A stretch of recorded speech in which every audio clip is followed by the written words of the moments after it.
Bonjour les amis, comment allez-vous? Eh bien nous allons bien, malgré la pluie qui ne cesse de tomber, mais il paraît qu'il fera meilleur demain, alors c'est tout ce qu'on espère et on garde vraiment la joie dans le cœur et le moral. Alors aujourd'hui, petite recette gourmande, vraiment gourmande. On va préparer un moelleux au chocolat blanc et aux fruits confits. Ce sera une recette sans gluten. Voilà. Bien, donc dans ma casserole, j'ai mis une pincée de sel, j'ai mis 100 g de beurre. Alors c'est assez facile au niveau du beurre pour mesurer.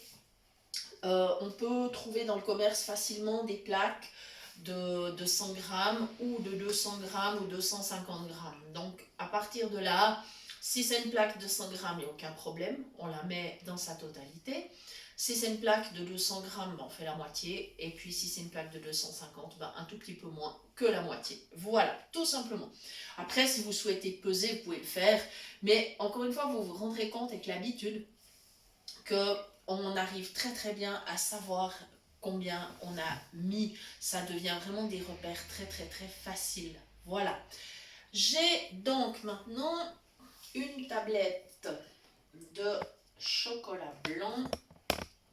Et en fait, c'est amusant parce que le chocolat blanc n'est en fait pas du chocolat, il ne contient pas de cacao du tout. Mais on l'appelle quand même chocolat blanc, pas de problème.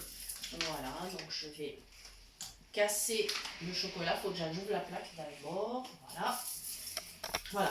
Donc là, je vais vous montrer une super astuce pour tout ce qui est gâteau, fondant, moelleux au chocolat.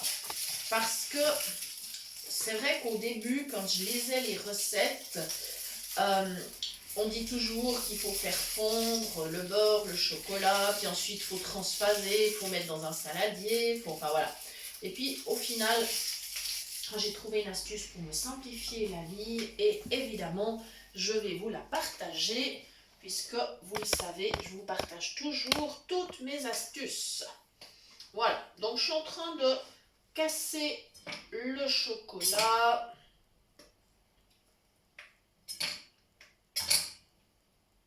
Voilà. Et après, je pourrais mettre chauffer tranquillement.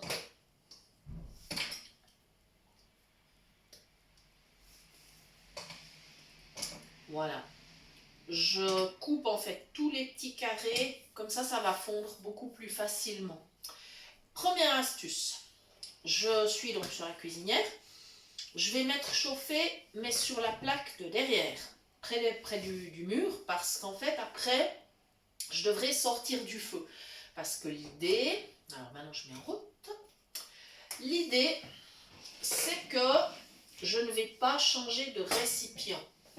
Dès que mon beurre et mon chocolat seront fondus, je vais sortir du feu et je vais poursuivre la recette, mais dans la casserole. Ça pose aucun problème, il n'y a pas besoin de salir encore un saladier et puis de perdre finalement une partie de la marchandise. Voilà, donc c'est parti, ça chauffe, je vérifie toujours autour de ma casserole. Voilà, c'est ok. Voilà. Et alors, petite astuce, mais alors là, Dixit, mon mari qui a travaillé quand même dans le chocolat, on ne met jamais d'eau pour faire fondre du chocolat. Jamais, jamais, jamais. Voilà, on met un corps gras, soit du beurre, soit de la crème, mais en tout cas pas d'eau du tout. Voilà. Quand on a les conseils d'un pro, c'est quand même quelque chose. Hein. Voilà, donc c'est parti. Et maintenant que ça commence à fondre, je vais profiter d'ajouter un sachet de sucre vanillé. Parce que moi j'aime bien ça, j'aime beaucoup la vanille. Et puis justement avec le chocolat blanc, ben ça se marie bien, ça donne un très bon goût. Voilà, j'y suis. Voilà. Je vais mettre tous les emballages ensemble. Voilà. Et il faut aussi que je trouve, voilà, mon bicarbonate pour tout à l'heure. je rajouterai en dernier pour faire lever bien sûr mon moelleux. Alors je baisse la plaque parce que vous entendez ça commence. Voilà. Je vais la mettre vraiment pas trop chaude. Je dois être entre 2 et 3 je pense. Voilà. Voilà, je vais poser là, celui-là, ça facilitera la vie.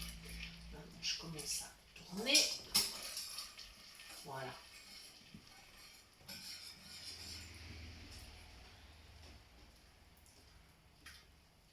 Voilà, ça se passe super bien.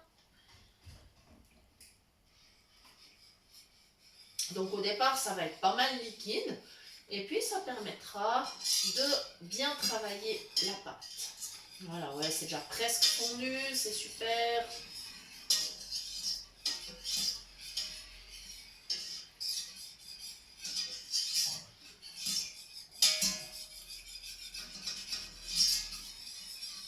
Voilà. Je vais même complètement arrêter le feu. Voilà. Vous voyez, ça va vite. Hein. Première partie, là, ça va super vite. Il n'y a pas de problème. Tiens, voilà mon pain. Je pense qu'il vient voir ce qu'on prépare. C'est un petit chien qui est très curieux. Voilà. Voilà. Maintenant, je laisse encore au chaud, un petit instant, enfin au chaud. J'ai éteint la plaque, mais bien sûr qu'elle reste encore un tout petit peu tiède. Voilà. Et maintenant, je vais venir casser les œufs. Voilà. Il faut 3 œufs. Mais comme là, j'ai des œufs qui sont petits, je vais en mettre 4 parce qu'ils sont vraiment petits. Sinon, 3 œufs de taille normale, c'est-à-dire d'environ 60 grammes. Voilà. Je ne sais pas ce que mon papa a entendu par contre. C'est aussi un bon petit gardien. Voilà.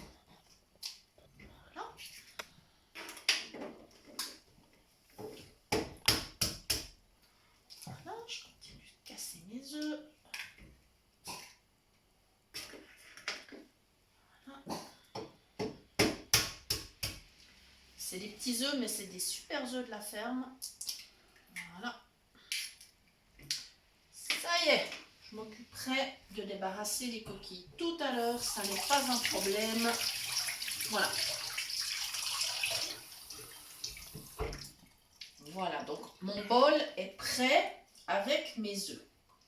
Et maintenant, voilà comment on va continuer cette pâte. Alors, je ne vous cache pas que j'ai mis un petit moment avant de mettre au point finalement la technique parce que les premières fois, c'était pas top. Et voilà. Maintenant, j'avance ma casserole vers moi, c'est-à-dire que devant, la plaque, elle est froide, donc ça va très bien. Je vais mettre mon sucre. Il me faut 7 cuillères à soupe rases de sucre. Et comme vous le savez certainement, j'utilise toujours du sucre de canne. Voilà.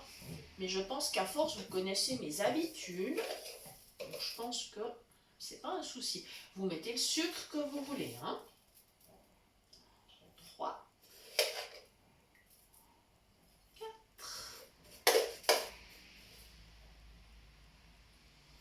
5, 6, 7. Voilà.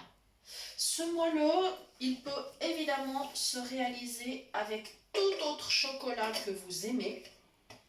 Voilà.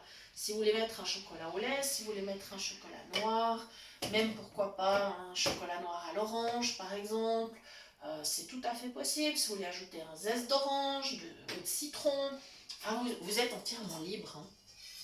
Voilà. Donc là maintenant, je mélange mon sucre, je viens de l'incorporer. Je vais remettre une petite seconde sur ma plaque qui est encore tiède. Comme ça, mon sucre va bien se mélanger, il va fondre un peu, parce que le sucre de canne est un peu granuleux quand même. Hein. Alors voilà, comme ça je profite de la chaleur de la plaque.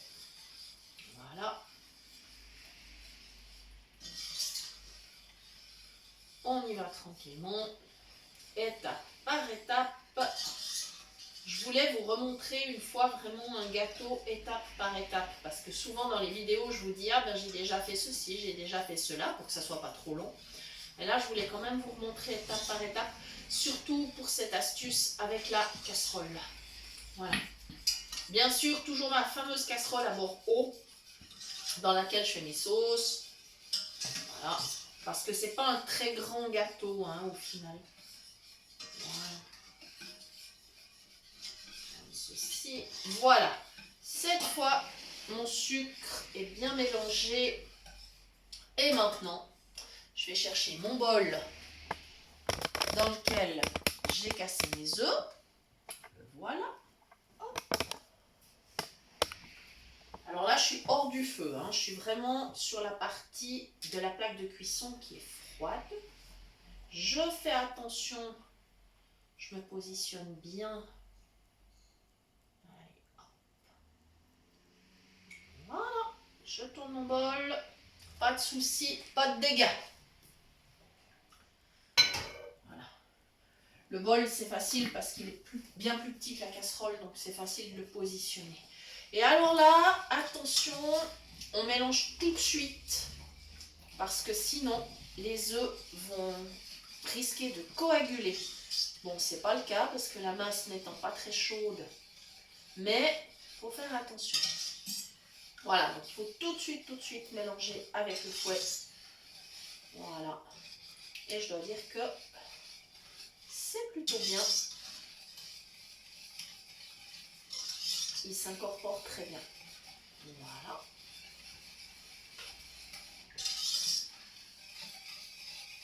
Alors, ce qui va se passer, c'est que comme la masse est un petit peu tiède quand même et que je viens d'ajouter les œufs, elle va déjà épaissir un peu. Voilà. C'est ça le secret du moelleux. C'est pour ça que moi, je trouve beaucoup plus facile de continuer la recette dans la casserole et pas de verser dans un saladier pour continuer. Voilà. Après, chacun sa technique. Hein. Voilà. Voilà. Il me reste plus que 3 choses. Voilà. C'est bien. 3 choses à ajouter. Déjà, ma farine. Alors, moi je vais prendre de la farine de riz, puisque c'est une recette sans gluten, mais vous pouvez aussi prendre de la maïzena ou moitié-moitié. Hein? Pas de souci, vous faites absolument aucun souci. Alors, par contre, là, je dois faire attention de ne pas faire voler de la farine partout. J'en mets, alors là, c'est 4 cuillères à soupe bombées. Hein? Voilà, donc le pot est sur mon plan de travail, tout près de la casserole. Néanmoins, je mets ma main sous la cuillère pendant le transport. J'arrive au-dessus de ma casserole, une cuillère. Et je refais la même chose une seconde fois. Voilà. Une troisième fois. Et la dernière. Voilà. Ça va être plutôt bien. Voilà. Si vous n'avez pas de problème avec le gluten, eh bien vous pouvez utiliser une farine classique. Avant de brasser, très important, j'ajoute mon bicarbonate. Donc vous pouvez utiliser une poudre à lever classique, mais attention, certaines poudres à lever contiennent du gluten. Raison pour laquelle moi, je mets du bicarbonate. Un tout petit peu, il n'y a vraiment pas besoin d'en mettre beaucoup. Voilà. Là c'est cool, je vais reprendre avec le fouet, je vais continuer à remuer. Voilà. Et je peux tout de suite vous dire, mon poignet me dit que la consistance est OK.